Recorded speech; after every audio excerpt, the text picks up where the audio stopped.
here again. So I decided to cook this vegetable soup or board soup, and these are all my ingredients. I'm going to wash it first and I'm gonna show you later.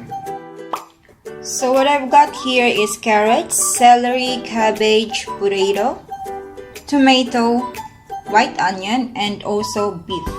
So I need to slice this smaller and before I'm going to fry or cook later on. So here's my cabbage. I slice it smaller like this.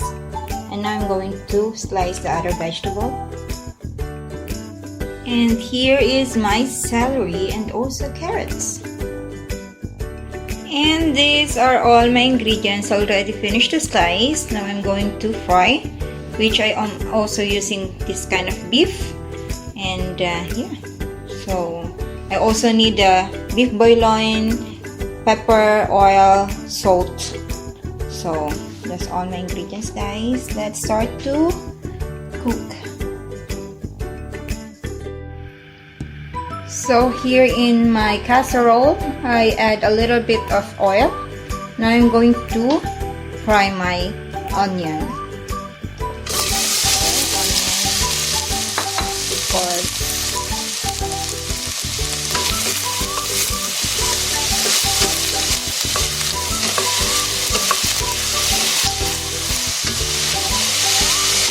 Okay, let's fry this for a little bit while. We just need to release the flavor of the onion so that it will, add more taste for our vegetable soup. Now we're going to add our tomato. So we have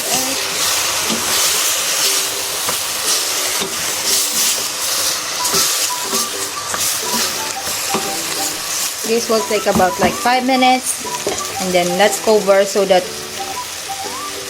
mag-release yung mga juice ng tomato. After like 3 minutes, let's check. So see, it's beginning to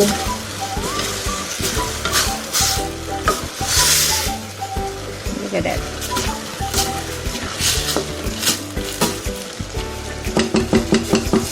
Beginning to release the juice of our tomatoes. So now I'm going to add my beef. Doesn't matter which one you're going to add first. If you want to add this at the last minute, or I mean, if you want to add all the vegetable first and then the beef will later, kung mamaya na tong beef na to, then it's okay. It's up to you. Because this is a board soup, vegetable soup, all you need is to add all the ingredients in there. And now I'm going to add my celery and tomato and carrots. Add it there. Yep.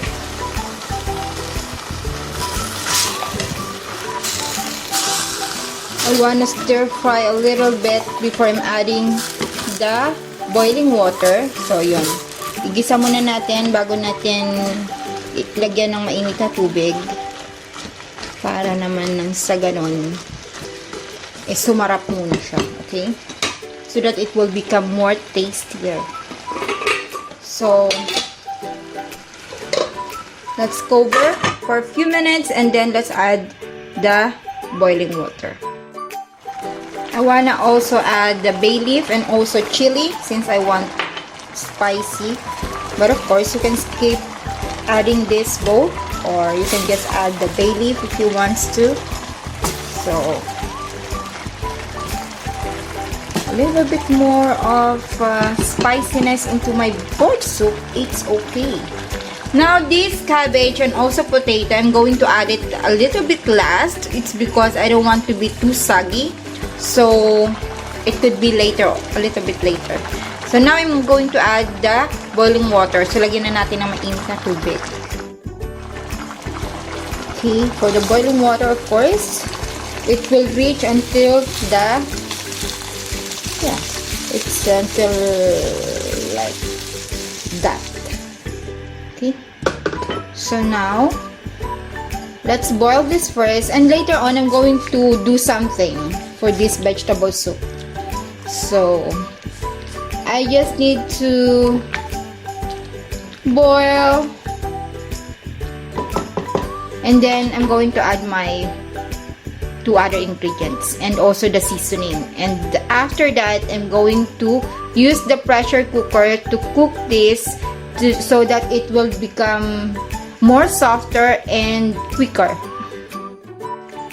So now after like few minutes of boiling, I'm going to add the cabbage and potato first.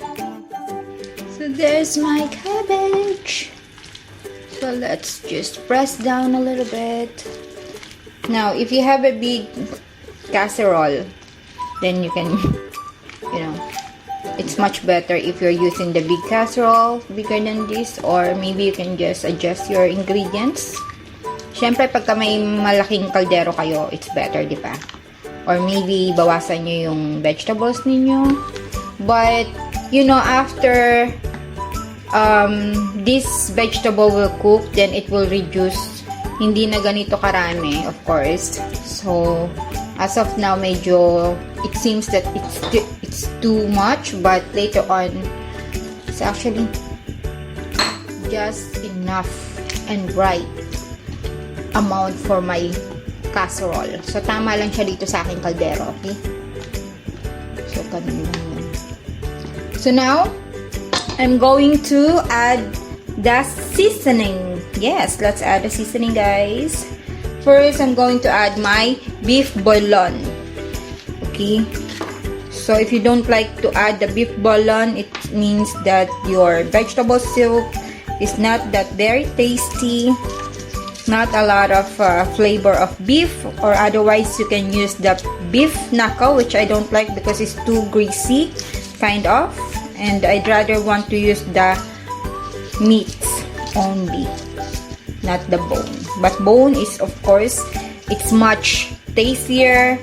So, that is why I'm using this beef bouillon. Okay? 1, 2, it's up to you on how much do you want to add for that. And, of course, pepper. So, let's add a pepper. Let's add, I like more pepper for my board soup, for my vegetable soup, Russian soup, or whatever you call this. So there you go. But I suggest that the grind, not the whole one. Okay. Now I'm also adding my patis or fish sauce.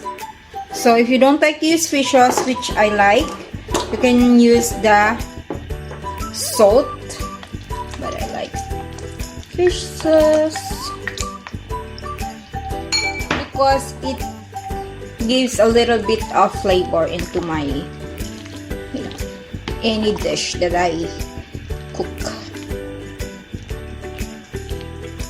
So there you have it.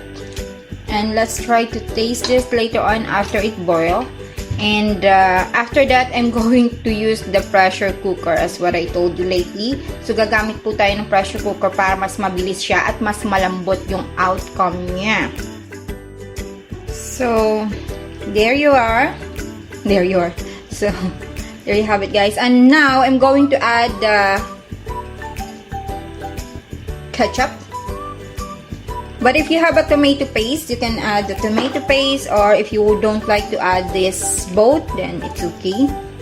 So, since I don't have the tomato paste, well, of course, tomato paste is still the best option for this. But if you don't have, then ketchup is okay.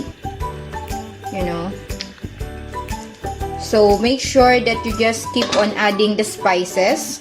A little bit of this and that, so it depends on your preference. Of course, we do have a different kind of preference. If you like a little bit more of saltiness, or a little bit more of spiciness, pepperness, then Yan, nasa sayo yan. So, kailangan tikim ka lang ng tikim at lagay ka lang ng lagay ng mga spices kung ano yung gusto mo. Diba? So, now let's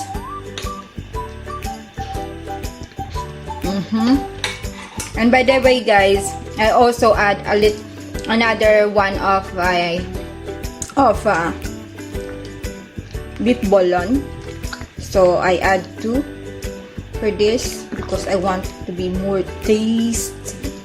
Okay. Now let's see.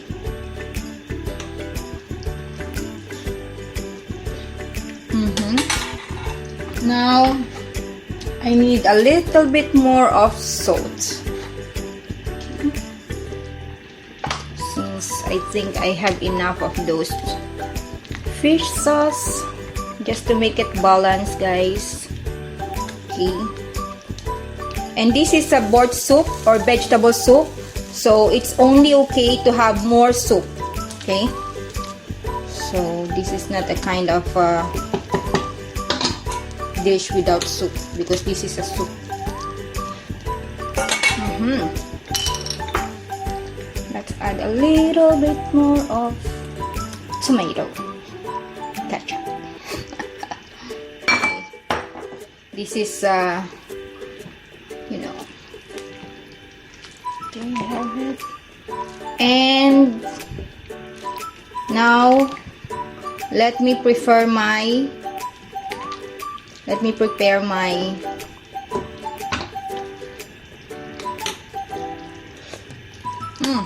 that's good.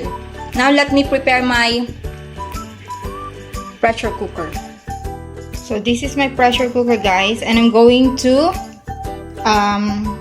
add all the ingredients here and cook for the remaining time in the pressure cooker. So gagamit ako ng pressure cooker para to cook the vegetable soup for about like 45 minutes and done.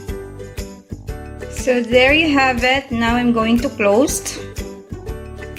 So after 45 minutes, then it's done. So make sure that before you open the pressure cooker is, you cannot hear the sound of the steam. Otherwise, And so after 45 minutes, it's already cooked, it's finished. Then let's open, but make sure that, because this is pressure cooker, so there's no more steam, diba? Be careful with the steam. So there you have it, and let us see. So yan na po, guys, this is it, and let's see. Mix a little bit, and this is the kind of texture that I need. Soft, but this is the kind of board soup that we can usually buy in can or also eat outside. It's very, very soft, but still the vegetable still in the same size, hindi siya durog. Okay, so let's put it into bowl.